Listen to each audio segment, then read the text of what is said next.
Mark Kiszla, the CU buff who wilts under glare of spotlight is Coach Prime.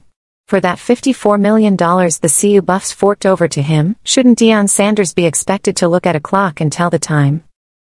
As a showman, Coach Prime shines more brilliantly than the huge necklace he wears in Folsom Field. As a cancer survivor, he's a beacon of hope to anyone facing a similar fight. But on game day, Sanders is a bad football coach. Sometimes, he said after Colorado's 24-21 loss to nationally ranked Brigham Young, it felt like the moment was just too big for some of our athletes. Oftentimes, the member of the CU football program stumbling worst under the glare of the bright lights is Sanders. He blew an early 14-point lead against the Cougars and went home a loser with 2 timeouts in his pocket.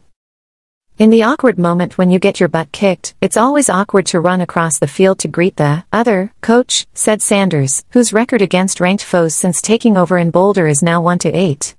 Well, know what's even more awkward to watch? With Sanders flanked by assistant coaches Warren Sapp and Marshall Faulk, there are 3, count 'em 3 members of the Pro Football Hall of Fame on the CU sideline. And, sometimes, I swear there is no common sense. For the second time this season, Sanders' inability to manage the clock late in the fourth quarter contributed significantly to a Colorado loss. The Buffs did not call a timeout to stop the clock, settle the hyperactive nerves of quarterback Kaiden Salter, or dial up the perfect play in the game plan after the 6-minute, 45-second mark of the final period.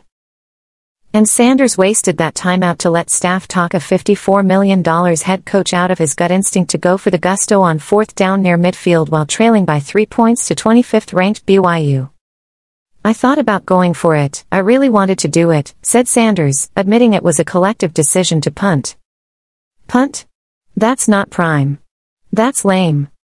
Without Heisman Trophy winner Travis Hunter and a pro-quality quarterback in Shedeur Sanders, these Buffs aren't good enough to play scared and pray for the best.